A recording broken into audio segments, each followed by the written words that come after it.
want to close that door. Yeah. Sorry. No worries. I'll be right back.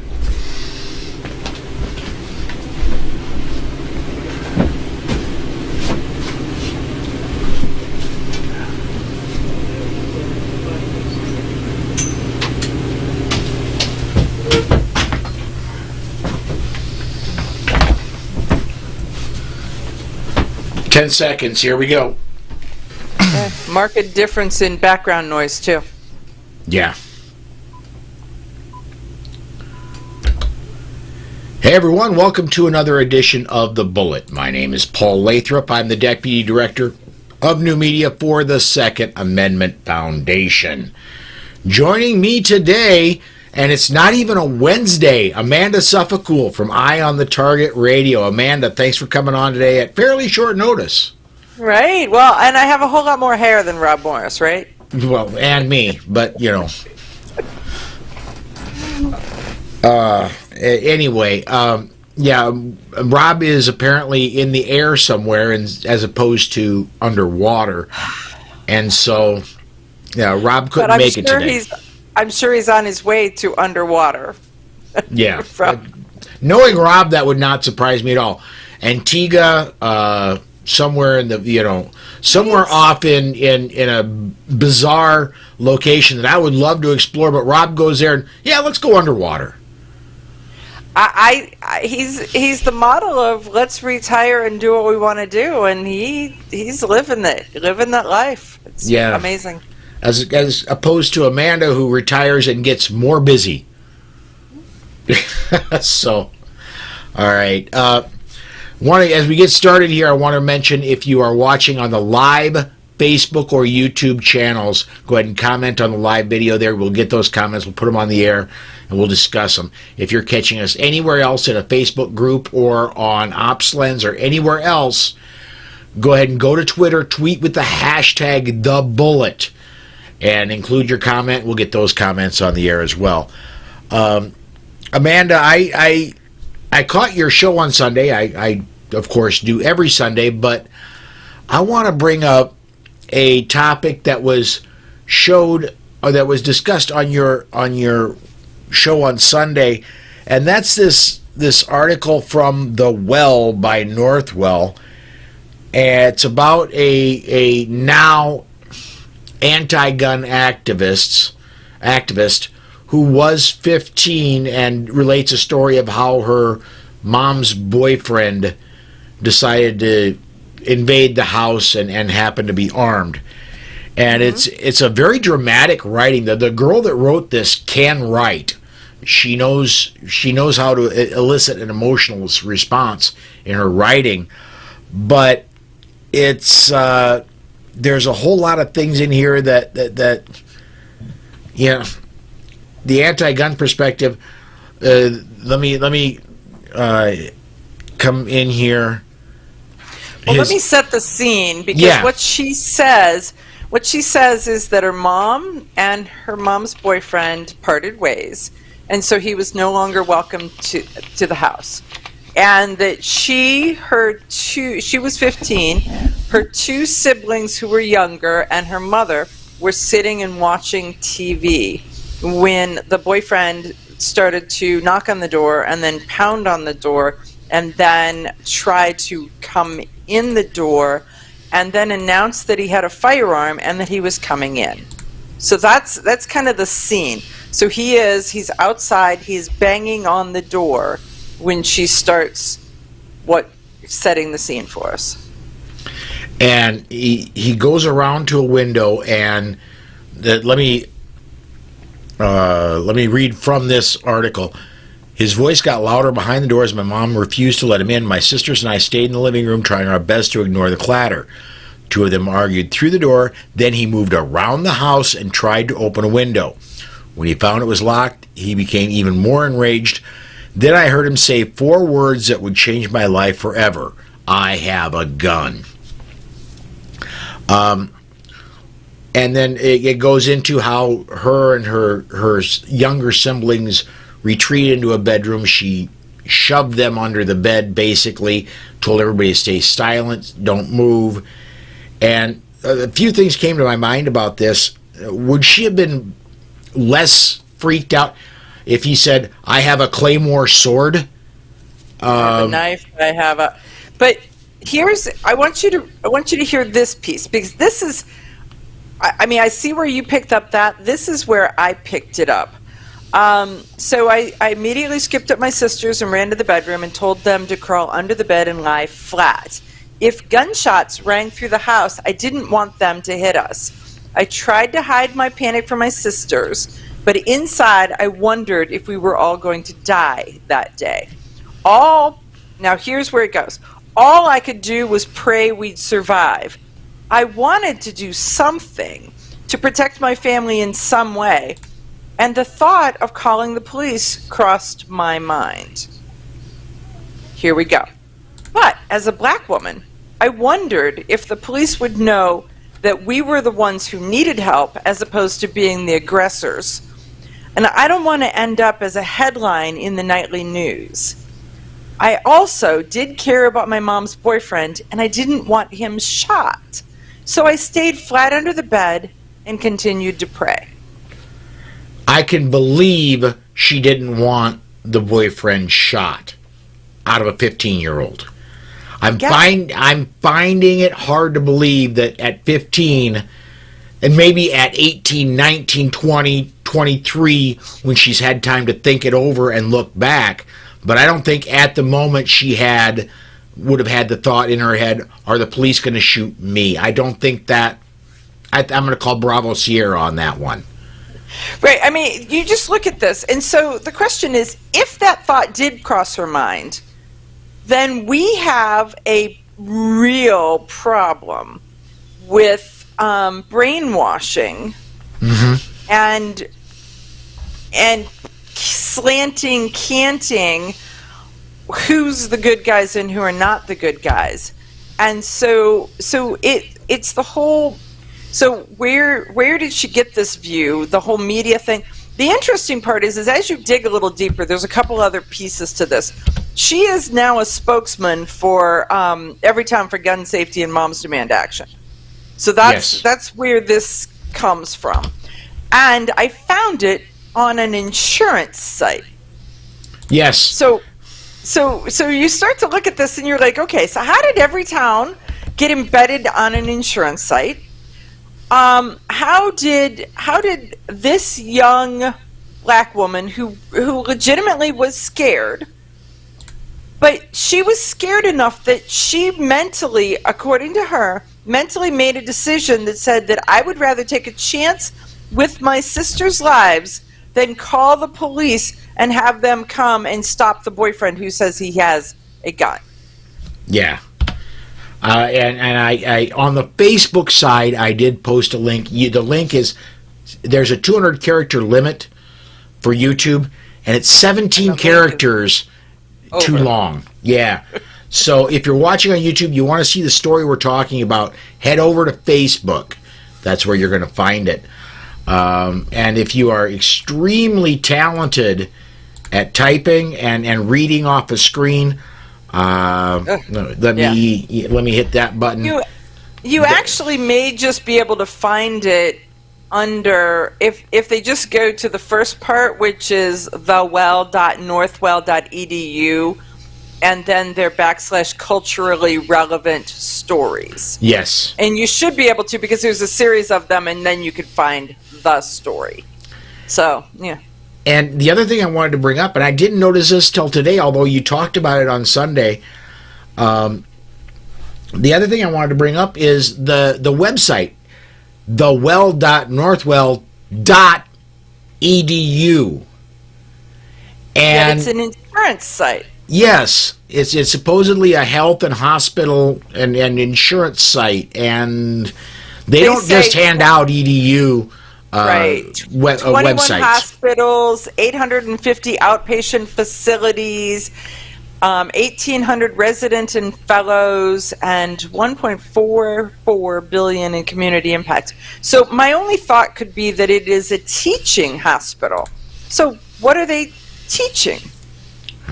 How to partner with Mom Demand Action? Yes, yes. And we're getting some more comments in. Let me get a few of these up.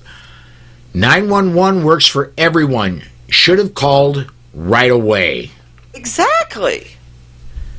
And CNT Designs and Arms says, this is from the YouTube side, I can believe that crossed your mind because the way the media plays up race when it comes to policing. Well, and keep in mind that this woman, I would guess, is probably 22, 23 years old. At minimum, yeah, something. But it's got a little bit of age to it. But even then, CNT, I agree with you because of the way the media plays. And so it's this tainting the facts and information that are potentially a problem. Yeah. So it's still, I mean, the whole, I'm right with you. Why is this educational hospital teeming with Mom's Demand, and why is this story relevant? It sucks it happens to them, but honestly, I've got a gun. The correct response would have been, we've got 4, Yeah, I've got one too. Stay out, right? Yes. There is that. And the police are on their way. Yeah. And if you stay inside your house and you call the police and you stay on the 911, they can identify who is the good guy and who is the bad guy. Absolutely.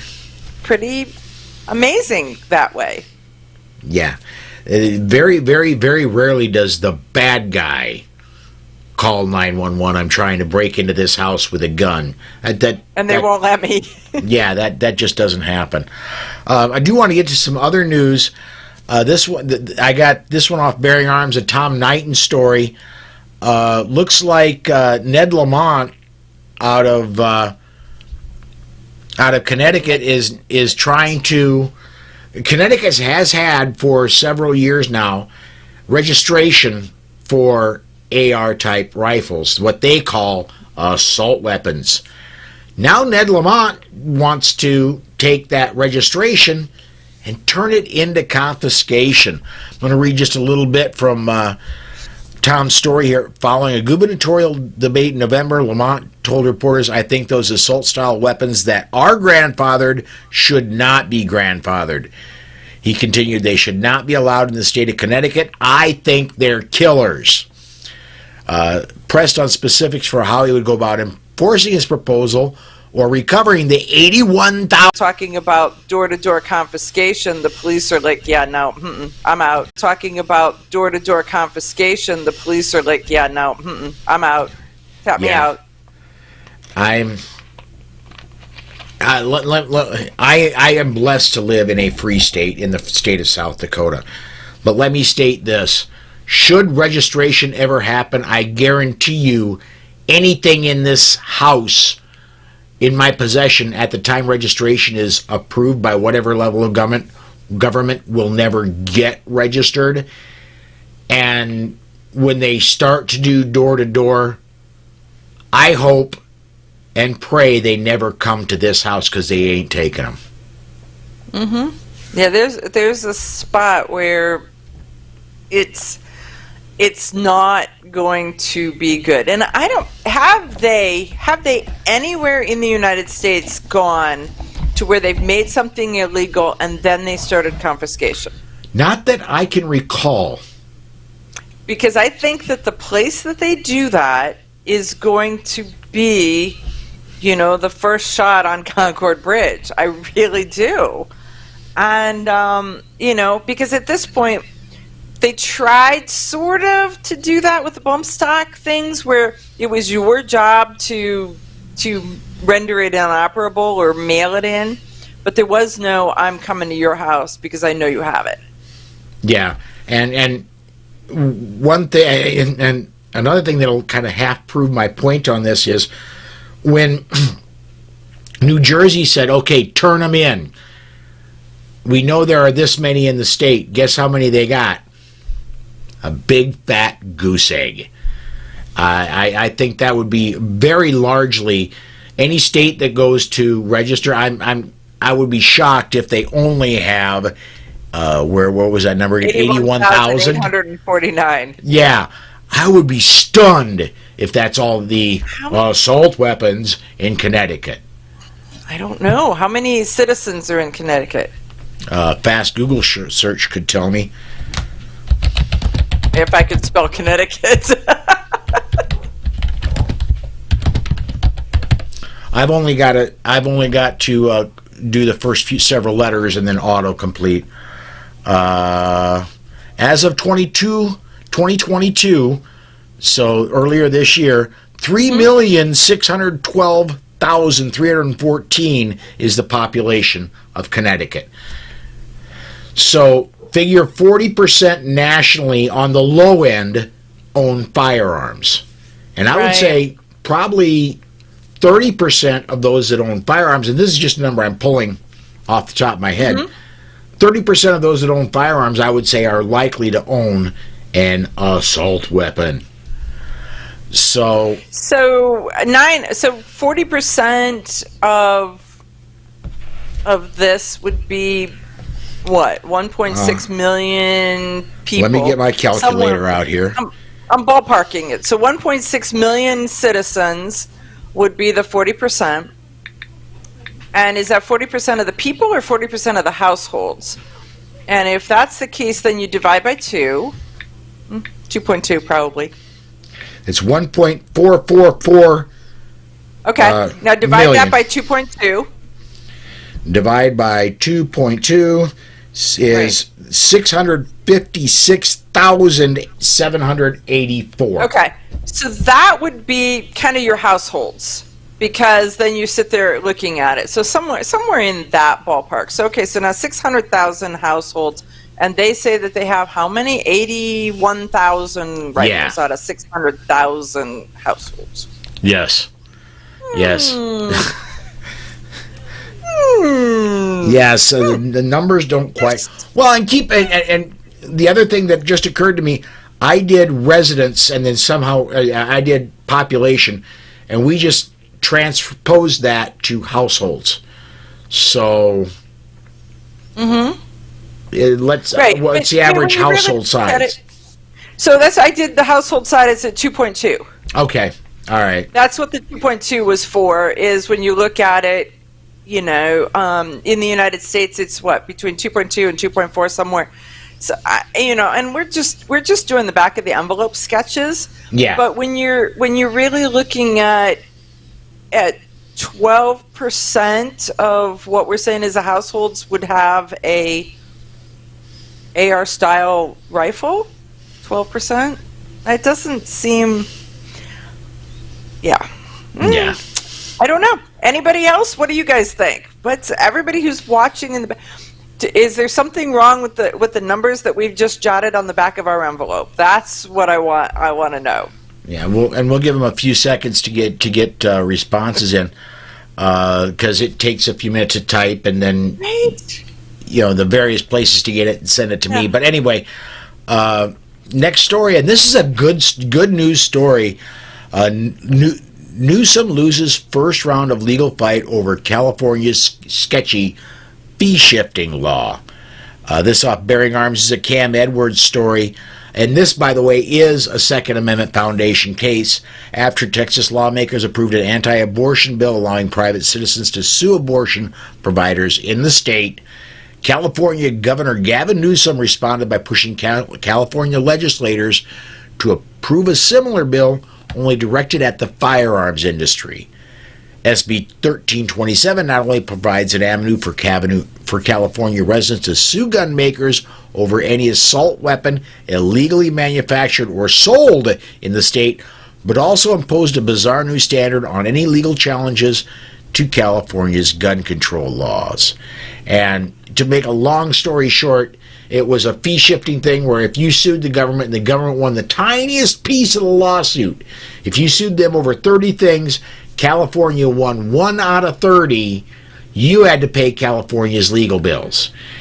And that has now by Saint Benitez, who was the judge that was assigned it. That is now officially, as of today, been struck down, and a injunction placed on that part of the law. So well, and that's great, because I know that, I mean, think about it. So they put in this law that says that the gun lawsuits, and then immediately SAF files a gun lawsuit that California then piles all their lawyers on. So if SAF would have lost a little piece of that, they would have been responsible for all of the California law bills for fighting this. And so they put it in place to make it to where the organizations that defend the Second Amendment would be afraid to go after them. And so Alan and Julianne and all of the other amazing folks at Second Amendment Foundation says, we're not afraid of you. No. And we're gonna stop this. And so I know they were concerned, because that is a big chunk to ask the organization to take a risk on. But it played well, and they've done amazing on it. Yeah, they have.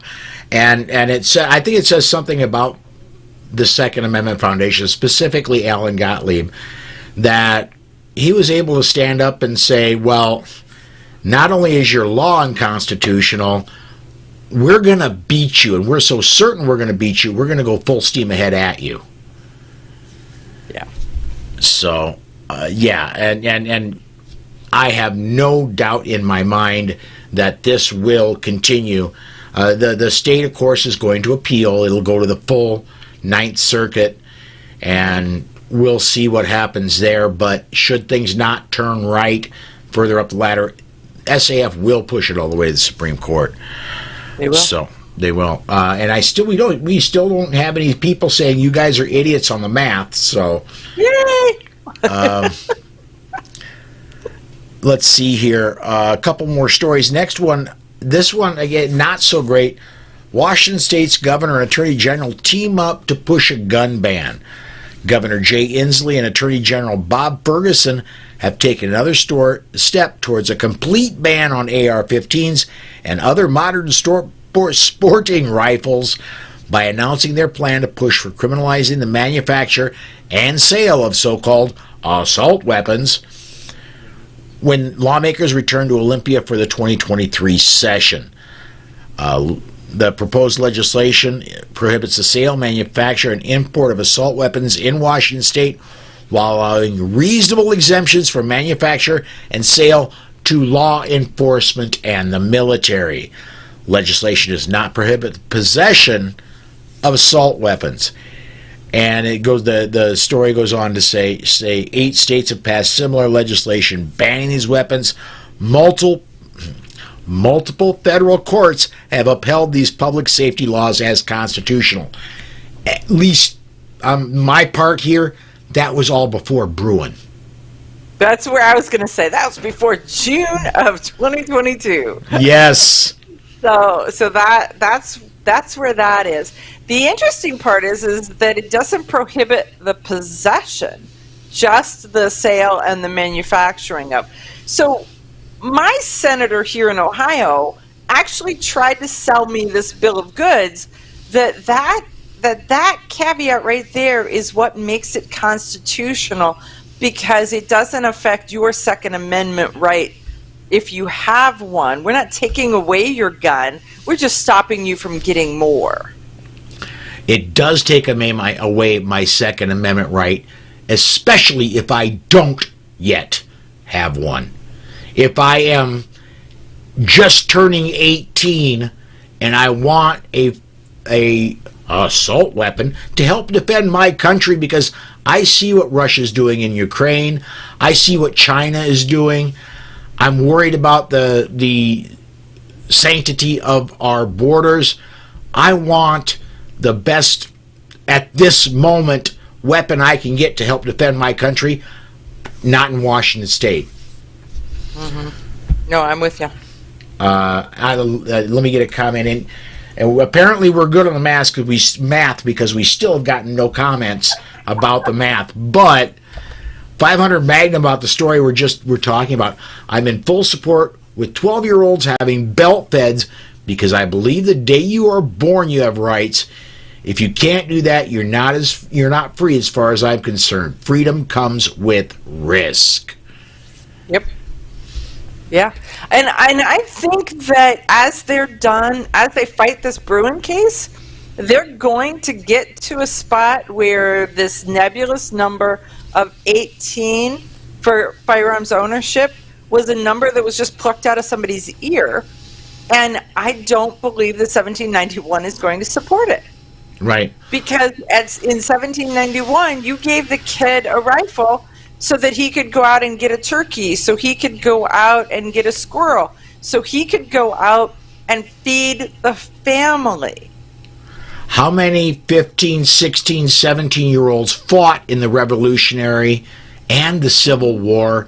Honestly, it wasn't until World War II that it was hard and fast. They want to check to see if you're 18 before you join the military. Before that, if you understood the English language and you could handle the rifle, they pretty much took you. And if you couldn't handle the rifle, they gave you a drum. Yes. And you were literally the little drummer boy, which led the troops, build the cadence, help the march. So yeah, 1791 is going to be my new favorite number. Yes. Gerald over on the Facebook side, how many ARs do you need? Just one more. Need doesn't come into it. It's how many can I afford? Yes. I got paid today. Yeah. And how many do I have room to store somewhere? Yeah. Yeah. Absolutely. All that. Last story I want to cover, and we're running out of time, but I do want to touch on this one. This one off of AmmoLand. Virginia's pro-gun AG fighting to keep universal background checks. This guy that is the Attorney General of Virginia, I'll go ahead and pull the story up to get his name. So he's a pro-gun guy that is now fighting to keep universal background. So there's something we're not getting. Yeah. This guy used to be a state legislator, and ran for Attorney General, but when everything flipped from anti-gun to pro-gun in the election a year and a half ago. And let's see here, where is... I'm trying to find the guy's name in this story. Jason Mayaris. And as a member of the legislature, he worked against background checks and he voted no. But as the Attorney General, now he's fighting to keep them. And that's kind of a head scratcher to me. Mm-hmm. Right. In some cases, I have to say, look to their staff. That's a piece of it that you just wish and hope that your pro-gun legislators make sure that their staff understands their stance and mirrors and mimics it. Because if they don't, you'll start to see that where stuff just gets slid in and they're not necessarily paying as much of attention as they could or should. Yeah, absolutely. So, yeah. Gerald, going back to how many ARs, safes get expensive. Well, see, yep. That's where you have your neighbor buy the safe and then let him store one of your basic ARs. Rifles? Yeah, your basic modern sporting rifles. You spread out the distribution of the securement of those. So I think you price a safe, and then you price one of those safe doors, and then you just give it a whole room. I I have heard about those. They will. You can turn a closet into a safe by.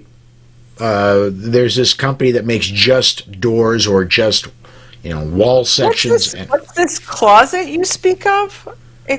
Closet? Yeah. A lot of people have them. I personally, I have a dresser. Susan will say I have a closet, but it's really where I hide the extra that I don't have in a safe. So. I'm believing that the closet's not big enough, dude. Just saying. I can't get rid of my studio. I mean, I'm using this. I can't, You're going to have to move into like a 5-bedroom house. that's all. The rules are rules, right? Just go there. Yeah, absolutely. All right. Big John says big box stores have cheap safes. Yeah, but depending on. I don't have any super expensive modern sporting weapons.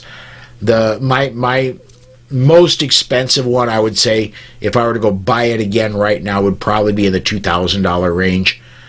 But do you really want a $700 safe protecting a $2,000 rifle and a lot of money in handguns? We'll leave it that way. I'm just going to say that some of them are fireproof and some of them are not. And I don't believe that you necessarily have to have every storage facility be fireproof. You just have to have it be secure so that somebody has to go through multiple different iterations to stand a chance on trying to take your stuff. Yeah. That's really what your goal is keep them out of your house and then keep them out of your stuff. But there you go. Well, and big shock, we've gone a little bit over time. You're going to give me a complex.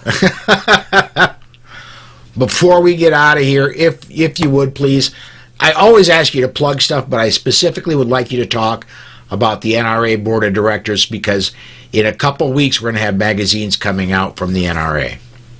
The last week of January is when the magazines come out for voting members of the NRA. So if you are a member of the NRA for 5 years or more continuously, or a life member that has been a life member for 5 years or more, your magazine will actually have the ballot. And the ballot has you can vote for up to 25 members for the board of directors. The NRA has 76 members on the board of directors, and they are in 3-year rotations, 25, 25, 25, and then a singular seat that is a 1-year rotation. So I'm vying for a 3-year rotation, and I'm hoping that when you guys get your magazines, that you will remember me and see the value that I can extend to the NRA board, because I believe that my problem-solving skills, my business management skills, my engineering skills, and just the overall knowledge of the Second Amendment that I have been working with, researching, storing, knowing for the past 12 years will help you think fondly of me and bullet vote. I'm going to correct you just a little bit. In order to vote for the NRA board, all you have to be is either a 5-year consecutive yearly member or a lifetime member. You don't have to be a lifetime member for 5 years. The day you purchase your lifetime membership, you can vote. Oh, I didn't know that. You have to be a lifetime member for 5 years to run for the board. Right. But the day you buy your 5-year lifetime membership, you can vote for the board. Okay. Got it. Okay. Well, there you go. So, that's going to do it for us today. I would encourage everybody to come back tomorrow when Amanda Suffecool joins me. Or is it Dan Waz's week? I got to look at my... Dan. I think I was last week. Let me go to my calendar. Hurry. Yeah, you're right. It's Dan Was. Tomorrow's Dan. So, yeah. Tomorrow's Dan Was. Thursday, Matt Mallory. And on Friday is Tom Walls. and training. We're going to be talking on Friday. We're going to be talking about, you just got a new firearm for Christmas. What do you do now? Where do you start with training? Or if you possibly, do you get training for somebody as a gift? That'll be this Friday. So that's going to do it for us today. Everybody, thank you for watching. Thank you for commenting. And please do come join us again.